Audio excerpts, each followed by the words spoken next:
Joining us now is my friend David Corn. He is the Washington bureau chief for Mother Jones. He lately has been marinating in history to try to help us get our heads around our current moment. His new excellent book is called American Psychosis, a historical investigation of how the Republican Party went crazy.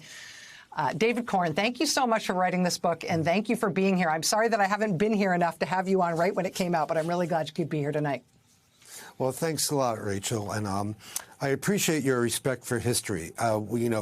Talking about what happened in Italy this past few days over the 100-year stretch, you see the patterns, you see what you call the rhymes of history, and in doing this book, American Psychosis, I saw the same thing in American history. We see patterns again and again that even we live through that we don't recognize. That, the Republican Party, and, we're now having a debate about whether MAGA extremism is something akin to fascism.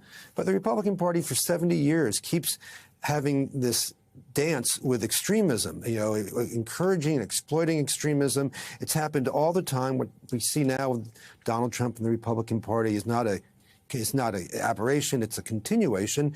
And I was struck because I was, reading up on the Italian election earlier today, and there was an academic in Europe who was talking about the history, and he said, what we're seeing in Italy is nothing new. I mean, you make that point quite obviously, but even in the last 50 years, the far right has always been there, starting at the end of World War II, and it has bubbled up and bubbled down, bubbled up and bubbled down, and now it's just emerging, but it's always been there. The same way that I think we've always had a fringe far-right fanaticism here that the Republican Party has always tried to exploit to its own benefit, whether it was McCarthyism, the Birchers, white segregationists in the 60s and 70s, and Donald Trump just made it burst out.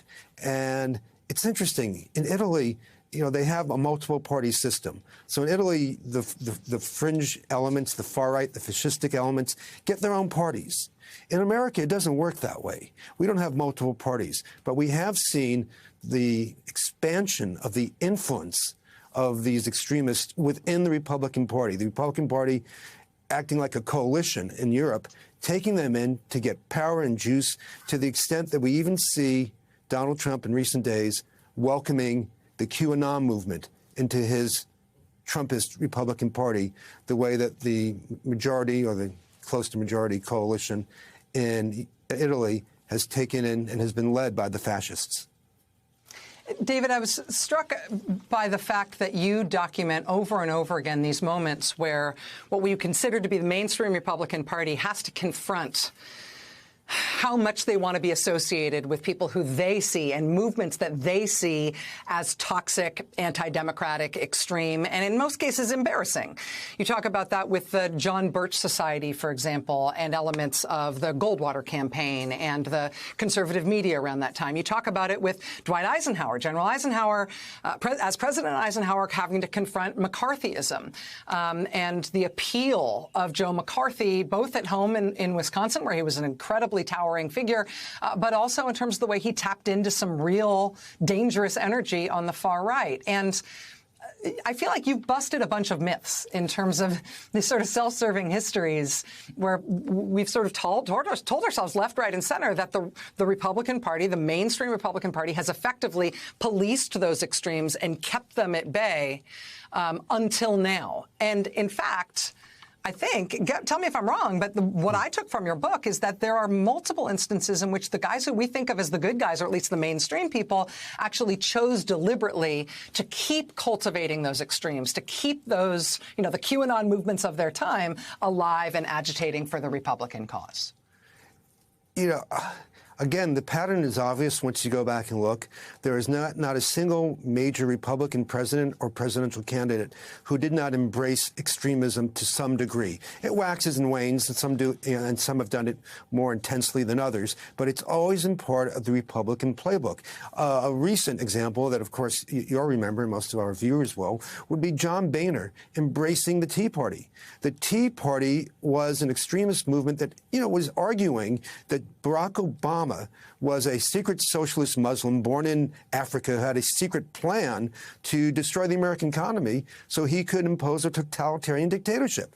I mean, it's irrational the way McCarthyism was irrational and the way that QAnon is irrational. And John Boehner, country club Republican, he knew that, but he invited the Tea Party literally onto the steps of the Capitol for demonstrations, brought him into the party because they helped him get elected speaker. They then chased him out, but he validated and authenticated the Tea Party perspective.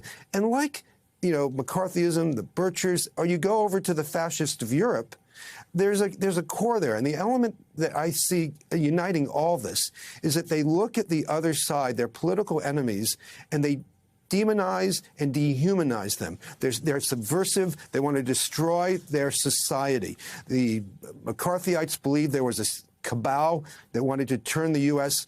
over to the Soviets and that was being run by people in the U.S. government. I just described the Tea Party conspiracy theory. We know what the QAnon conspiracy theory is. And if you listen to what Maloney is saying, she's saying, literally, the other day, I saw a speech of hers. She says financial speculators, I don't know what that's code for, and woke activists want to steal our identities as Italians, Christians, and women and men, and turn us into consumer slaves. I mean, that's very QAnonish in a way. But it's all about challenging the other side, not on a matter of policy disputes or disagreeing on whether it's abortion or tax policy, but calling them subversives who want to destroy the country we love, take away our culture from us. And the Republicans have played that game again and again and again. And I'm sorry, we can't both sides this. There is no equivalent on the Democratic side. This is an asymmetrical political history, and it's really, the book, describes this, and I think it portrays the dark side of the GOP for 70 years that the party itself has not acknowledged, and that history and journalists have often not paid enough attention to as they should. But now we see it in full view because Donald Trump has made it center stage.